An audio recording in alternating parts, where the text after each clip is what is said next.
This is important stuff for you to know. Welcome to the show. This is Tony. And this is Javier. This is the show where we talk about what we believe may be important stuff. But in the end, it's for you to decide. Welcome to the show, everybody. Javier, today I would like to talk about some words that are thrown around quite a bit in U.S. media, in print. Capitalism, socialism, maybe even communism and fascism we can throw in there. But we can focus on capitalism and socialism. These are words that are thrown around a lot. Sometimes politically, they take sides. Sometimes they use it as defense. Let's try to capture the essence first of the pure element of capitalism, the pure element of socialism. Let's see if we can't come up with some perspective definitions on the two to try to make them more clearly understood for people. Big topic, a lot of information. What do you think? I would rather look at the whole spectrum of the political ideologies that are being mentioned daily that may lead to the confusion of the public. Because we hear every day people talking about capitalism if it was a three-headed monster. Uh-huh. But on the other side, you hear some people also talking about socialism, again, as a monster, or communism, or fascism. These are terms, these are expressions that are used left and right constantly. And I didn't mean left and right in the political sense, right. But we should talk also about this, even before we go ahead. These are expressions that you hear daily. And I think it may lead people to the wrong conclusions. And it confuses the perception of people of what some political messages actually mean. I said about left and right. Today we talk about everybody, when they're trying to analyze politics, they say, oh, he's from the left or he's from the right. That expression of you being from the left or you being from the right should be deleted in any political discussion today in the 21st century. That started, as you know, during the French Revolution because of how they sat at the assembly. Yes. You know, the conservatives were on the right and those liberals were on the left. And yes. That continued on forever until today. I think the discussion should be centered today. And if we could eliminate the polarization, really, right, is what it exactly. creates. If we could say, today actually, the discussion should be on those who believe in democracy or those who do not believe in democracy. Autocracy and dictatorship and whatever. Because this is the real issue. The pure ideologies, you were talking about pure capitalism yes. and pure socialism. I think this day is very difficult to describe. I think we should talk about the elements that make a political ideology easy to follow and understand. Okay. For example, we should talk about freedom. Okay, we should talk about private property, freedom of the press, human rights. And those are the issues that I think that we should focus instead of trying to put a label. Because who actually is a defender of, let's say, justice? A just society, an efficient and effective and fair judicial system. Mm-hmm. That is a concern that any citizen should have and say which political ideology actually embraces a just and fair, a society, but a judicial system that is fair and just. Okay. You threw out a lot of information. Well, that's what politics is all about. Yeah. We need to break this down into terms. You threw out who's for democracy, who is against democracy. Mm-hmm. Well, I'm not sure I understand, and we can get back to that. Let's go back to that. Who's for democracy? Who's against democracy? But you know or why? You want to talk about capitalism within democracy, Well, socialism within democracy. See, the point is that people are led to believe, and again, I'm not trying to put myself in any niche, political niche. Right, I'm no not. category. I think it's irrelevant in this discussion. What I'm saying is that people are led to believe that only one ideology favors, for example, private property, the right to private property. Okay. And the other one doesn't. Okay. One says we are the only ones who believe in democracy. The other guys don't believe in democracy. So what's happening is that we are falling into what the politicians or political scientists call the agent. Okay. So they're defining... they say for example, they say that fascism, is the agent for an eventual domination by the oligarchy, by the capitalists. Yes. So they say, oh, you're a fascist. Yes. Because you don't believe in, for example, this is an argument that the socialists use against the people who believe, or the capitalists. Yes. They say, oh, you guys are fascists, because they say, they use the word fascism as an insult. It becomes a cuss word, a bad word. On the other side, the people from the right, the capitalists say, oh, you're a communist. They say, or you're socialist, because socialist is the agent towards the final achievement of communism. Okay. I think we're getting into some muddy waters. Mm-hmm. We need to we are in muddy clarify this a little bit. If I understood you correctly, the agents principle, yes, will accuse from the left, will accuse no, not the agent. right. The agent is the instrument. For example, the people say that the people from the left, and I hate to say the left, but I think today that's how it's defined. Say that the right is fascist. So they're using fascism as the principal agent that would take society towards pure capitalism or... Okay, and what you are saying, if I understood this correctly, doesn't matter whether it's left or right. There can be capitalism through either phase. There can be socialism through either phase, whether it's left or right. So we should get rid of those labels. Is that what I understood? Yes. Let's take two examples. Who do you think? I mean, do you think that the U.S. is a pure capitalist country? Okay, first let's back up. Let's define. Let's give some parameters of capitalism. We're throwing out a lot of words. Well, we're trying... I mean, you're asking me to do something that people have been trying to do for ages, to define pure capitalism. But there's a generalization, though, on capitalism that people throw out. Are we talking market? Are we talking about a market economy? Yes. Is that the only definition that people use about what capitalism is? I think that's probably the political definition that is cast around. Well, but that's not alluded to.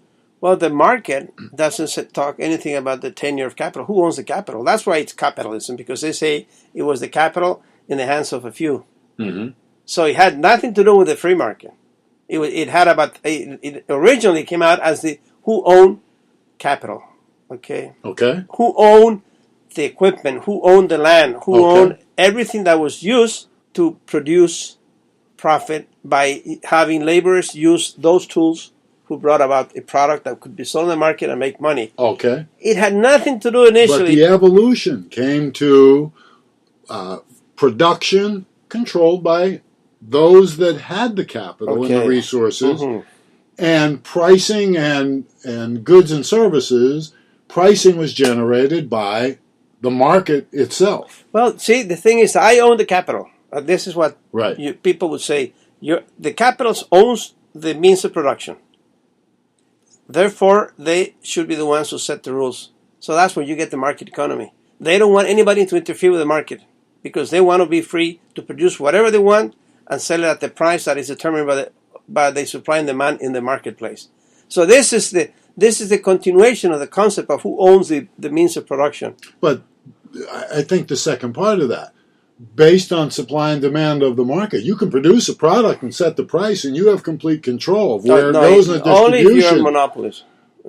Okay, so it's not capitalism. You will produce that's goods ugly. and That's ugly services. capitalism. Yeah. See, that's the point when we talk about pure capitalism. I mean, it scares a lot of people, and I'm sure that if you think about it, it may even scare you.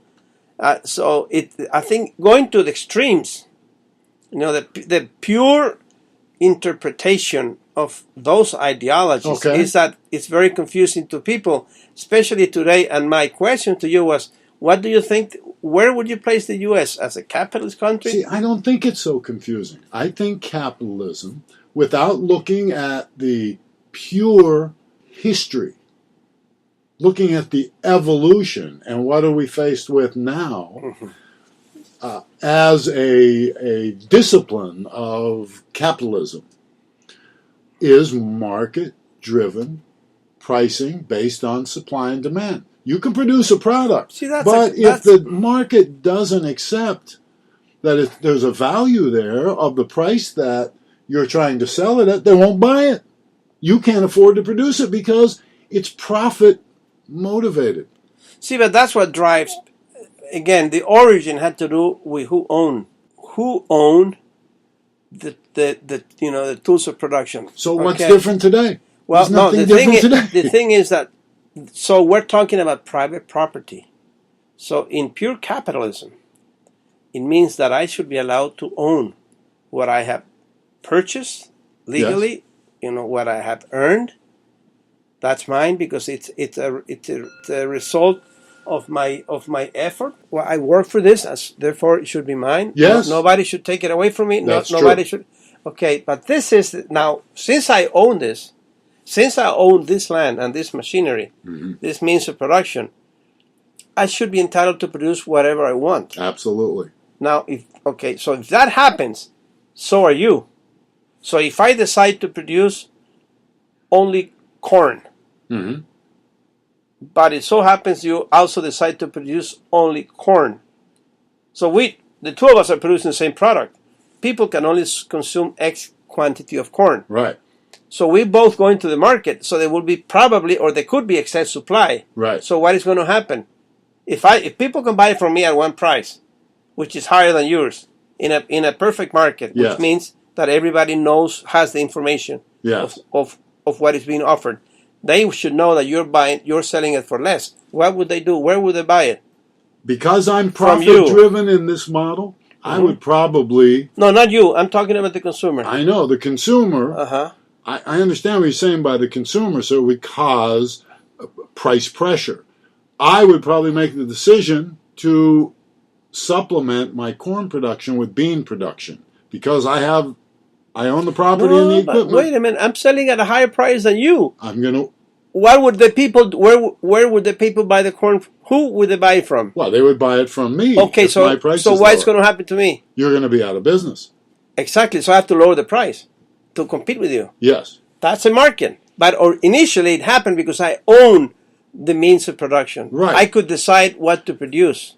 And that's the key. You would decide what to produce. So it's not the market. Because maybe you wouldn't produce corn the next time. What?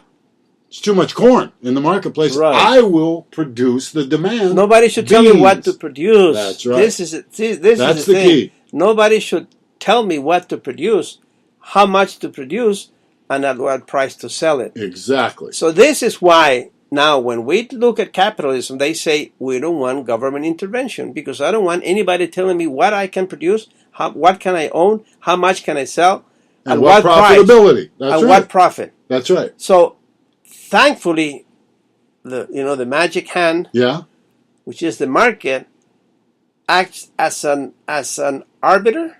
Yeah. As a referee, an arbiter. Okay, right. That makes us consider what we will do with our means of production. This is, in an ideal situation, what pure capitalism should do. Yes. It means I own what I have earned, so do you. I do with my property what I want. I don't want anybody to tell me unless, and here we start to move away from pure capitalism in this example is that unless we are buying out so much land because we have so much money that we are encroaching in the lands of others who are not as powerful as we are. Monopoly. And what oligarchy also. Yeah. Not oligarchy. Oligopoly. Yes. I'm sorry. Okay, so we're encroaching on the land of others, or even on forests and natural resources. So that's when, that ugly monster, which is Leviathan, the government, steps in and says, no, wait a second, you cannot grow anymore because we have to leave land for somebody else. You know, we want to build hospitals, we want to build schools. Actually, we were thinking of building a road through your property, so we may have to buy some property from you. So see, unfortunately,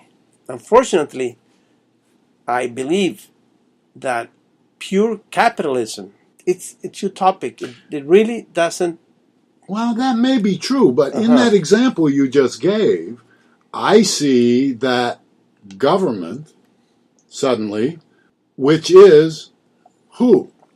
Of the people, by the people. The people. Just like the price pressure that the people, the market, the consumer places on the products and the pricing, they're placing it also on, here's another nasty term, some regulation of pure, unadulterated capitalism by saying, oh, wait a minute. Monopoly? No, we need more competition. So the government, which is the people, is used as a check and balance against. Oh, that's a word. You have separation of powers. Yes. Which actually sets the check and balances because you have the judicial people. I mean, the government cannot illegally take your property in theory. Right.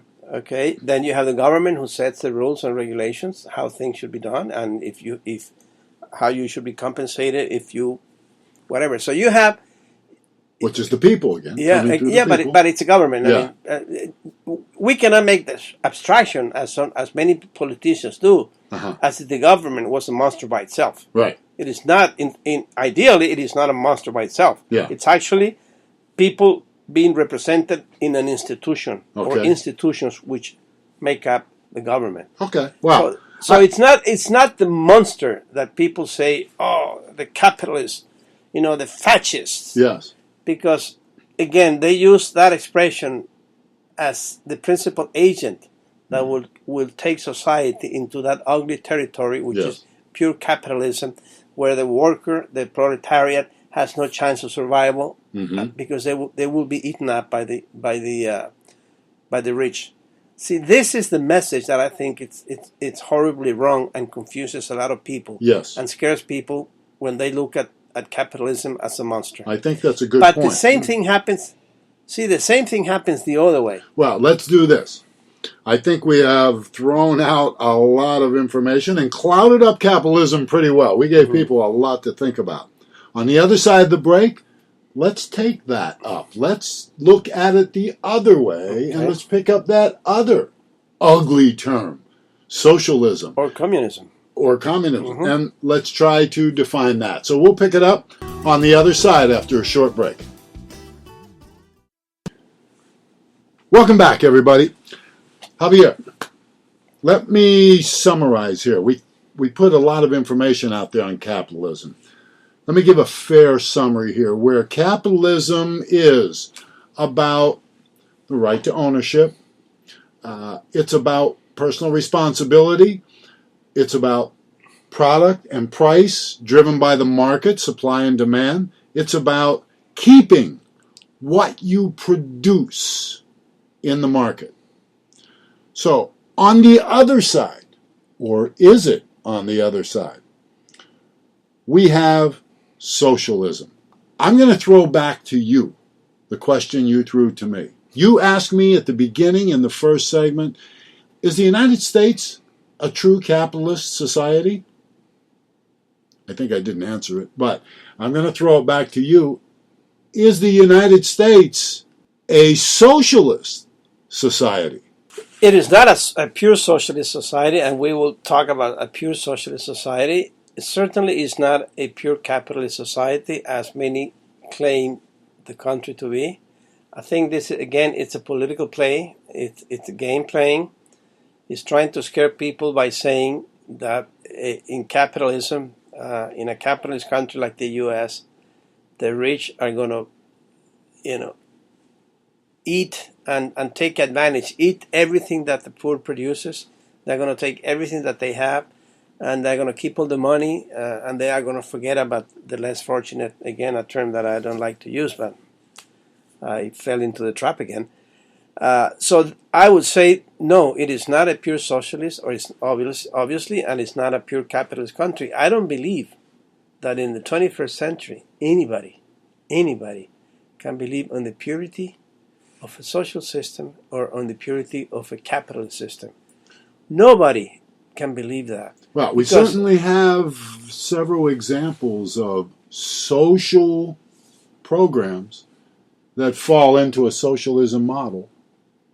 We've talked about these in the past. Social Security, in its own right. Medicare, under the medical. Healthcare, under the medical. Also, you look, you had food stamps, you had programs left and right to help people in education, scholarship for the poor or the safety people. nets. A lot of safety nets. Things that people need that they cannot satisfy by themselves, that are necessary. Somewhere, it's like the candy camera. Somewhere, somehow, some money from the quote-unquote rich, from the more fortunate, is going to come in to fill that void. It happens. It happens, and we know that as a result of the many private foundations that we see in the U.S. today that are not only helping in the U.S., they're helping all over the world. So it's not just the government that is intervening by taking money from the rich to give it to the poor. It's the rich themselves who voluntarily, out of their concern for their fellow citizens, contribute money to help them. So before we go any further, let me see if I can come up with a generalized design of socialism. See if you agree. Socialism is more of a collective benefit. It's a centralized authority designed for a collective benefit. Well, that's, in a pure sense, yes. It's and by the way, this is the excuse that many people use to grab power by saying we represent the common people, and we are going to serve your interests if we are in the government, not the other guys who only represent their own interests. And here lies one of the principal differences, to me, between socialism and capitalism. If you look at the U.S. and if you look at the U.S. Constitution, here, Americans believe in individual rights. You have your own individual rights to many things. Right. To property, to guns, to religion. Free speech. Free speech. Yeah. You can move anywhere. You have freedom, freedom to move anywhere. Freedom from intrusion of your government. Exactly. So it's fundamental to the Americans, to the American people, that they know that they have their individual rights. Now, on the other side, when we talk about socialism, what prevails is the rights of everybody, of the people. It's a collective rights. So we, in the socialist system, it is the rights of everybody that must be defended by the quote-unquote the government, where in actuality, the government is who? In both systems, who is in theory the government? Yeah, we the people. We the people. We the people. So in the U.S., we the people believe that you're entitled to, that your individual rights should prevail above everything. I have a great example of that collective that falls under the socialism model, but we the people control it and have benefited by it. Free public education in the United States. Isn't that a social program. It's funded by the government, we the people, but it's a collective program for all. Is that so bad? And look how good, many public schools are in the U.S. Yes. We have one here down the road, which is one of the top 10% in the U.S. Yes. And we know those kids end up in the best universities here in the U.S. So, yes, that's a good example. And there are many. I mean, Tony, there are so many. That's why I hate when people talk about the purity of a system, either socialist system or capitalist system. We have to see the big picture. Mm-hmm. And I don't believe today, and we mentioned about Sweden, the best example. People think that Sweden is a banner of a socialist regime. It's always thrown out as the model. It is not. I mean, look at Swedish companies. They're so successful. Some of them went under in 2008, like Saab.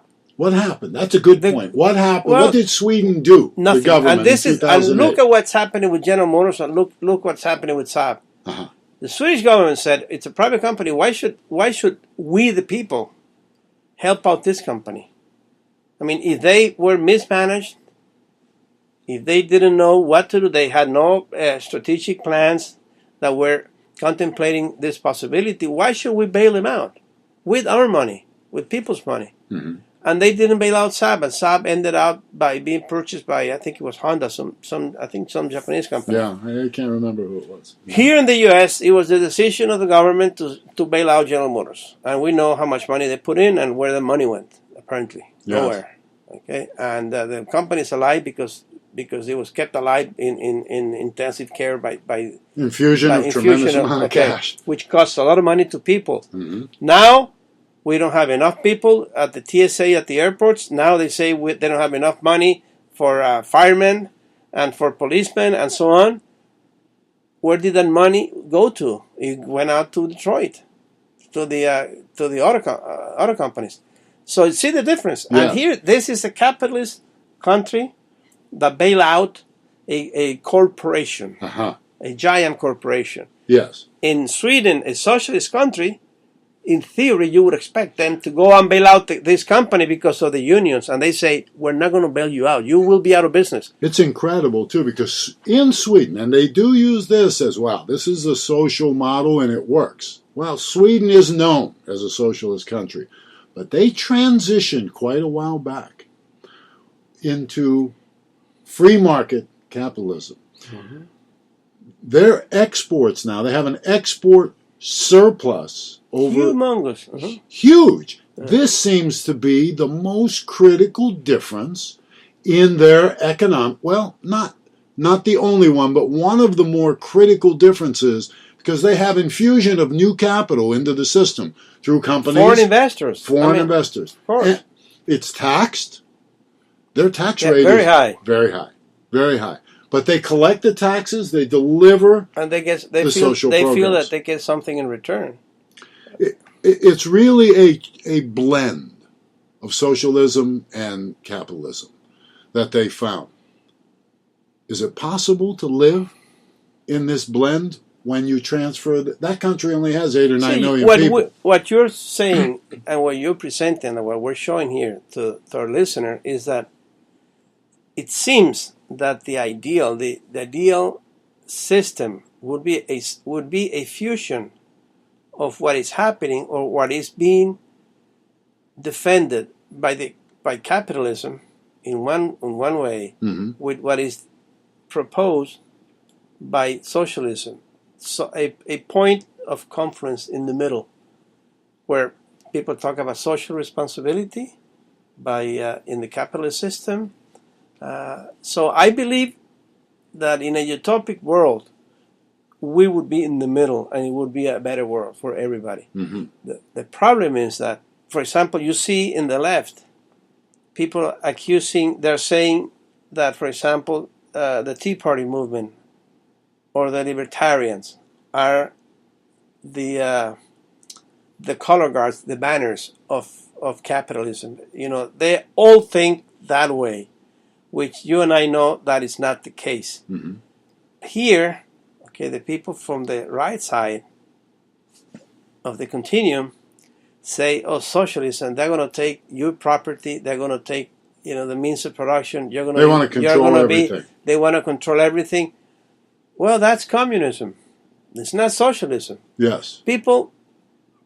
Sometimes people are confused by what they hear. People don't realize the difference of one from the other.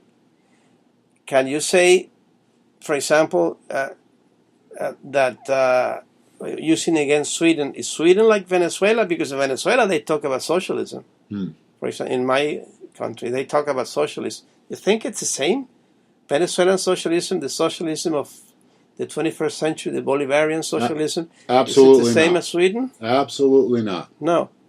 Was the socialism within the communist China? You think it's the same as Sweden or other Northern European countries? No. The problem is that, and this is why we started talking in the first segment about fascism. I think fascism, and using the ancient principle in political science, where people from the left say that fascism would lead to complete capitalism, in theory, they could use the same argument. Absolutely. And they do. They do. They say do. Fascism, you guys are fascists. Because if you look at many countries, especially in this part of the world, in Latin America, who claim themselves to be socialists, actually they're fascists. They control the means of production. They it's are controlled by the fascists. government. There's completely. no question. Not the people, it's the government. I know. They say, no, we represent the people. That's not true. And there is not a benefit to the collective good. There is harm to the collective good because of the power control. Look at scarcity that is happening in those places. Yes. And so, unfortunately, I believe that thanks to misinterpretation, and maybe it's intentional, people are led to the wrong conclusions about those extremes. And they try to polarize the discussion. How do we leave? How do we leave the listener then? What perspective? We don't want to tell them what to think. Capitalism, socialism, fascism, communism. We don't want to tell them. We're not selling a model here, a political model. What do we leave them with that can help them be more informed the next time they evaluate what system is best? And it probably changes based on the times. I think I think it's curiosity. I wish people would, when they watch the news or read the papers, and for example, even locally, when they see a political debate, even at the local level, at the city politics or state politics or national politics, and they see a debate, an argument, for example, guns, taxes, education, healthcare, to have the curiosity to find out on their own, to go in the net, to go to the bookstore, go to Barnes and Nobles and pick up a couple of books and magazines and read a little bit about those ideologies that we talked about: fascism, communism, capitalism, socialism. Even the Tea Party. What really the Tea Party is about? What do libertarians believe? What do anarchists believe? Because they're all placed in this political continuum, and sometimes you can move them around, left and right. Sometimes they move themselves on their own to one side or the other. Yes. And if people knew fundamentally what is the ideology of each one of them, what are they for, what are they defending, they may understand more any political debate, and they would make, if they had to vote or make a choice, it would be a better informed choice. Yes. When we're talking about political issues. I would agree with that. Well, we covered a lot of ground. It's a tough choice, too. A lot of difficult issues. Sometimes you can listen to that debate, and it's masked behind the candidates. You can't see it very clearly. So your suggestion to go on the internet, investigate a little bit, go and buy some books. Don't watch just one news channel. If you want to focus on and listen to one channel, we're here for you. Good point. I like it. This is probably a good place to end this discussion. This was a good discussion. I liked what we covered. I hope some of the people out there grab some information from this, and certainly enough to investigate further. So we'll pick it up right after the break.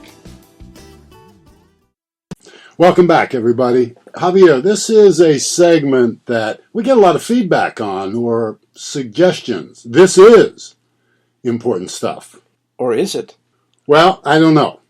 I'm going to let you decide. Around the world, around the country, we have a lot of warning labels. We have a lot of signs. Let me throw a few out.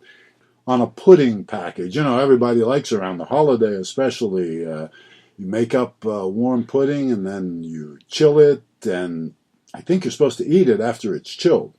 I'm not sure. But here's a caution label on a pudding box. Caution. Will be hot after heating. This sounds like important stuff. What do you think, Javier? I would say yes. I mean, to let people know that after they cook it, it's going to be hot for a while. It doesn't say for how long, but I guess what they're trying to tell you is that if it explodes, it is not an issue because there's no pudding. Okay, so you cannot eat it. Now, if you eat it immediately after it's cooked, it's all going to be hot. So I would say yes.